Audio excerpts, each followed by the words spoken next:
Elaina, we had the budget last week, and generally we're a bit disappointed, aren't we, within the tourism industry?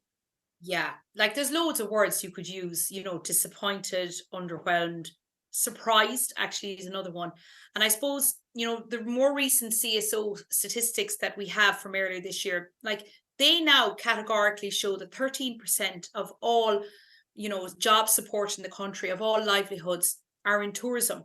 And I Yeah, suppose the big thing here, Owen, is like 70% of those jobs are outside of Dublin. So the regional footprint is absolutely huge. And there are some towns, and you and I have both visited them across the country, where tourism is the only show in town. So really, when you think of the budget and the enormous importance of it, now the other side of it is, right, our sector is lagging behind every other sector in terms of post-pandemic recovery. And as we know, recovery isn't expected until 2026. And that was with the right enablers being put in yeah, place. So, recent things like the hike in VAT, a 50% hike, very much kind of bring us out of line with our European counterparts, they all impact on that as well, because that affects, people's discretionary spend, yeah. it affects our competitiveness. And so when you look at kind of factors like that, when you look at where we need to get to in terms of our recovery, it's all been pushed out a little bit further. And Yeah. recently we would have issued our ITIC, vision in terms of 2030. Like we're so far off that. And so this budget could have been an enabler to kind of match the ambition that's in the sector. Yeah. But unfortunately, I wouldn't even call it a missed opportunity. I was just kind of sitting there and kind of saying to myself, I heard the word tourism once Yeah. and mentioned as part of the title of the department. So it wasn't even like a tourism Yeah. specific Yeah. intervention. Yeah. Why do you think that is, Elaina? Because we all, obviously faced the VAT increase just last month, which affects nearly 40,000 tourism and hospitality businesses in the country. I don't think anybody of us realistically thought that the VAT rate would go back down to 9%, but we at least thought that there would be other pro-tourism measures to sort of, if you like, compensate for the VAT hike, and yet they didn't materialize. No, and like when I think of, things that we want to do, and like there's great ambition within the sector on sustainability, and there's a real opportunity for Ireland as a brand here. Like nothing was announced with enough clarity. And yes, there might be bits coming down the line, and they may be significant in itself, but there was no big green flags, Yeah.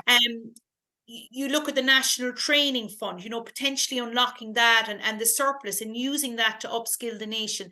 None of that was evident there as well. So it's just really surprising that it wasn't used, and not even in game changer mode on, but to Yeah. take us to where we need to go in terms of the next step, throw off the shackles of the pandemic, get into proper full-on recovery mode, do it sustainability, and then I suppose set out the next steps for Yeah. the growth trajectory from there. But Yeah. nothing. It was And abysmally disappointing. And I do remember, even in the dark days of COVID, I remember at one stage, it was a day of big announcements, and I sat in a room with the lights turned off, and I felt like it was another day like that. Now, there's often a perception that tourism is flying, but the reality is, you and I both know that recent CSO statistics again show that that's not the case. yeah. Yes, we have route reinstatement on many routes, and sometimes it even surpasses what we had in 2019. But the fact is, there are less visitors coming in Yeah. to our country. There is much more of a waiting on our outbound. And the other side of it is, a lot of accommodation, depending on the figures that you read, 20%, 30% if it's unregistered. There's different variations of what that can look like. But we do know that, the accommodation capacity has been squeezed. And that, so maybe there's a perception of, well, if you're not in contract, you're going to be busier because the Yeah. contracted business space isn't available. But like you've been to Liston Varna, you've been to other pockets around the country that are significantly affected. So things like not putting a mitigation fund in place for Yeah. those businesses, like it's not the fault of the operator that the tourism market in their area is being distorted by government. Yeah. And it's a Absolutely. Yeah. very real humanitarian crisis. But the reality is, it doesn't reflect the pain that the industry is taking. And I'm very conscious as well of, like I suppose as a hotel with a very large food footprint, and very proud of that tradition. I know how hard it is, to make a bob, right? and how often people are working day and night in those kind of businesses for very small margins. Now throw in the VAT increase, which essentially in many cases will just take what little margin they have. So it's going to be a very, very long winter for those kind of businesses. So it's really disappointing. Every part of it was disappointing from a tourism perspective. Now, I will congratulate government on, what they did. And they really took a very wide view of how they dealt with households. Now, we are obviously in a run up to elections. So, there's a value in that for people. And, there is a value to people who are being squeezed. And I do congratulate them on all the efforts that they did. But it's certainly, for something that was pro-enterprise, at one stage I heard, small businesses are the backbone of the country. I didn't feel like we were anywhere in the anatomy, by the time we finished up. And you're right insofar as there doesn't seem to be much support for the industry, but even the tourism budget, which is predominantly Fáilte Ireland and Tourism Ireland, that budget has been cut next year. So as you say, the VAT has increased. Spending on the sector has been reduced, and at least 20% of the tourism beds have been hoovered up by the government for humanitarian purposes. So it's kind of a perfect storm to a certain extent as we head into a really volatile period.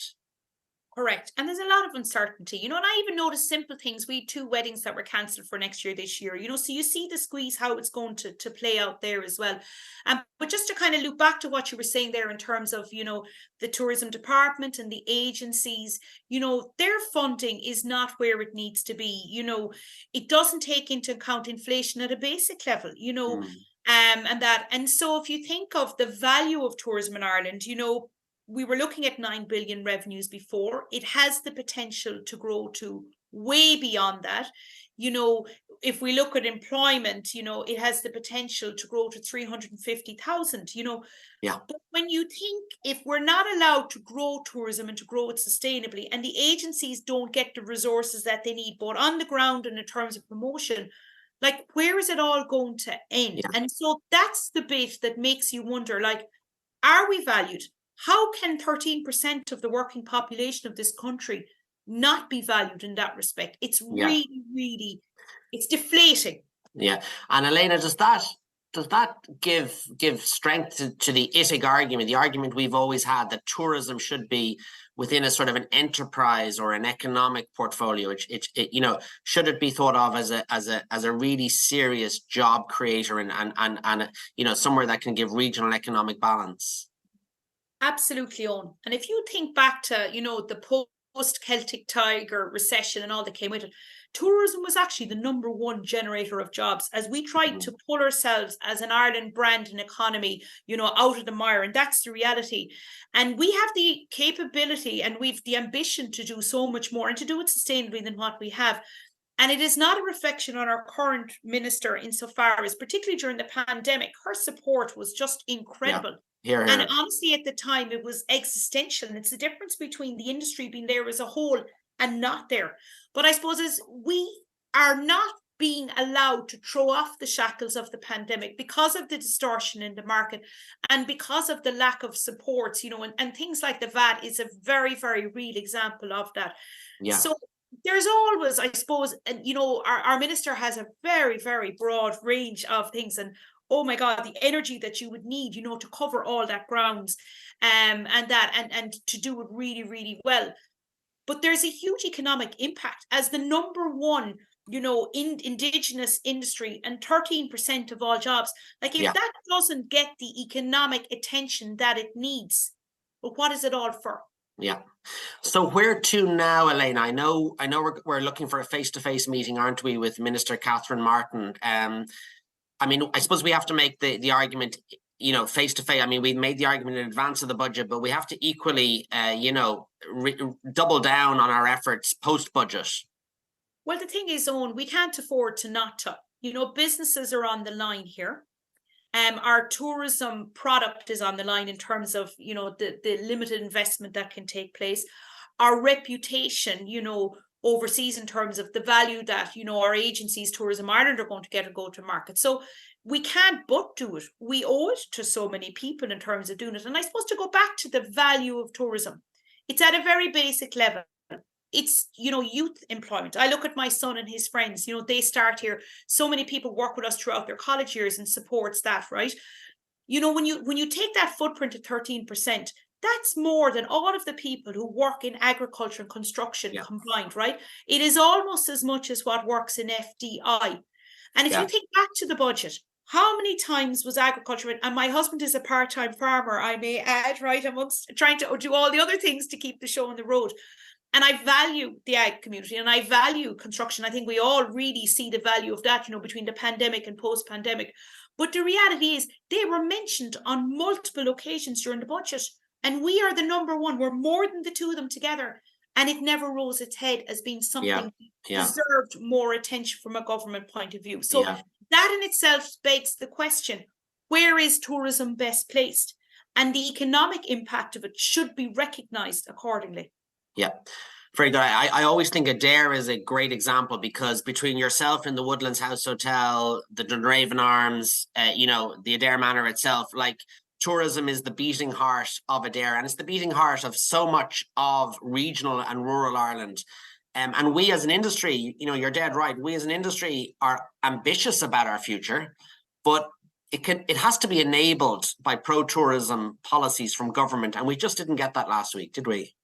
No, like I see it, you know, it's not that you expect government to do everything for you. And there's certain things that obviously, like VAT, has a huge impact, you know, and that, but you'd like to see more of a partnership style approach, you know, so be it sustainability, that there are schemes there that will help you go to this, because some of these projects are absolutely huge, you know, in terms of building your skills and resources. Like one of the things I've spoken about is I would love to have seen some sort of a subsidy there for people to employ, you know, sustainability managers, champions, etc.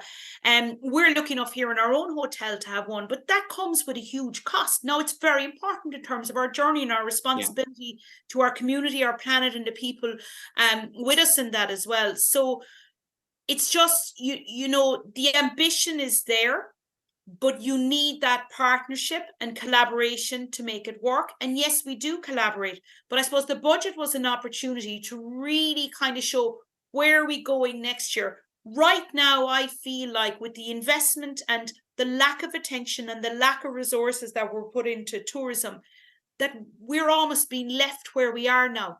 And again, we're back to the fact that we haven't recovered to pre-pandemic levels, you know, and at a basic level, you mentioned Adair their own. I mean, pre-pandemic, the 3 hotels in Adair, before we ever looked at a pub or a restaurant or a cafe or, you know, any of the other businesses, you know, the retail that are very much interlinked to what happens in terms of tourism, that was 850 of the 1,300 odd jobs that are here around there. And we're a small community. And even what we noticed was pre-pandemic, like the hotels actually closed ahead of the official closures, you know, that was nature of, but the shops closed pretty much immediately because the throughput wasn't there, you know. So everybody, even within the retail community here in Adair, will tell you, you know, and I mean, you have the statistics, like for every euro that's spent on accommodation, it's an additional €2.50 in terms of, you know, money that's put into the local economy in terms of your restaurants and you know, your retail and everything else that goes with it. So yes, it is the beating heart. And you know, the timing of this going into the winter, you know, global headwinds, you know, uncertainty all around. It's tough, you know, but the thing is, I suppose government have an opportunity to turn it around, you know, put the much needed energy and TLC into it, you know, ensure that we are given, I suppose, the correct resources to help us get to where we need to be in terms of recovery, number one, because we had great strides taken, but we can only get so far on. That 2026 has not changed since we came out of the pandemic. So we're a year later. And if anything, it feels like it's further away. Further away, you look at that change again around VAT, like that has put another 4.1% on. So if you look at the barometer that came out yesterday in terms of inflation, we're at a higher rate of inflation. And I can absolutely see how that happened because this additional consumer tax was imposed. And it is resulting, and not even everybody's put up their prices yet. So it's going to be squeezed a little bit further because they were in the hope that a better version or a review would be kept on the table. So we've a lot of ground to make up in terms of getting to where we need to go for our post-pandemic recovery, not to mention the whole other piece of what's tourism going to look like in 2030. Yeah. Great. Well, listen, Elaina, the fight continues. It wasn't a great week last week, but we'll keep on fighting. It's a journey rather than a destination, isn't it? Absolutely. Thanks so much, Elaina.